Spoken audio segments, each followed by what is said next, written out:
오늘 본문 말씀은 성막들에 관하여 이야기하고 있습니다. 이 뜰은 각각 45m, 23m의 크기입니다. 이 뜰은 작은 운동장만한 크기라고 볼 수 있습니다. 이 뜰은 그냥 구색을 맞추려고 만든 것이 아닙니다. 실제로 이곳에서 모든 이스라엘 백성들의 예배가 이루어진 곳입니다. 이 당시 예배는 짐승을 잡아서 불로 태우는 제사였습니다. 그러므로 실내에서 이런 제사를 드린다는 것은 불가능했습니다. 그래서 이런 제사는 모두 뜰에서 이루어졌다고 합니다. 그러니까 성전의 여러 부분들 중에서 가장 활발한 움직임이 있는 곳이 바로 이 뜰이었습니다. 죄인들은 하나님께 짐승을 끌고 와서 이곳에서 죄 씻음을 받는 번제를 드렸으며 제사장은 이곳에서 그 죄인에게 하나님의 용서를 선언했습니다. 기도가 이곳에서 이루어졌고 예배도 바로 이곳에서 이루어진 곳입니다. 지성소와 성소는 이스라엘 백성들에게 굳게 닫혀진 비밀의 하원과 같았지만 그들에게 열려진 이 뜰은 하나님께 죄 씻음 받는 제사를 드리고 함께 예배하는 영광의 장소였습니다. 성막 뜰은 보통 땅 위에 흰 천을 두른 곳입니다.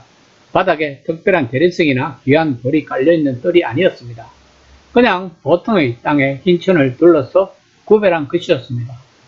27장 9절입니다. 저는 성막의 뜰을 만들지니 남을 향하여 뜰 남편에 100규빗의 세마포를 쳐서 그 한편을 당하게 할지니. 세마포는 애굽에서 많이 재배되던 삶을 표백하여 만든 것으로 밝은 흰색을 띤 고급 직물이었습니다.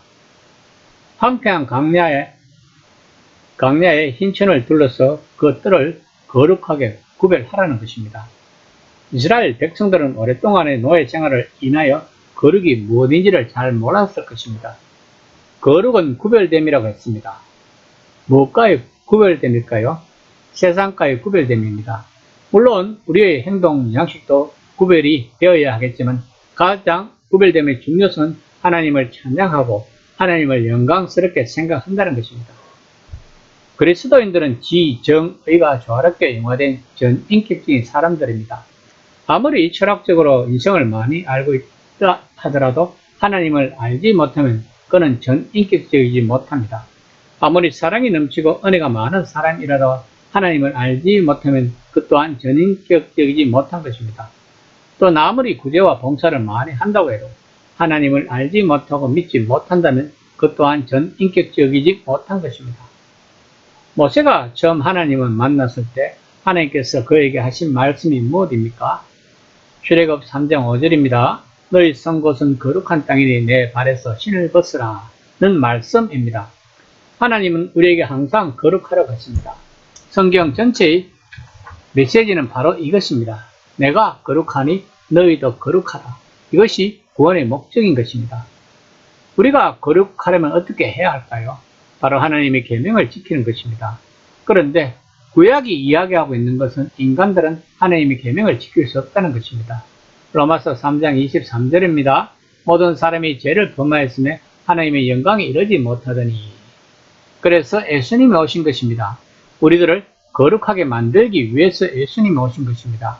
인간들은 하나님이 주신 율법을 인간의 힘으로써 지키려고 하는 힘이 듭니다. 결국 이것은 하나님께 영광을 돌리는 것보다는 자기 자신의 의를 위하여 하는 것입니다. 하나님이 주신 율법을 지킴으로 죽어서 천국에 간다는 생각, 그리고 하나님의 율법을 지킴으로 자기 만족.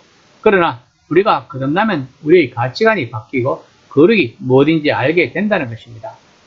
성령님이 하시는 일은 하나님을 알게 하시고 믿게 하신다는 것입니다.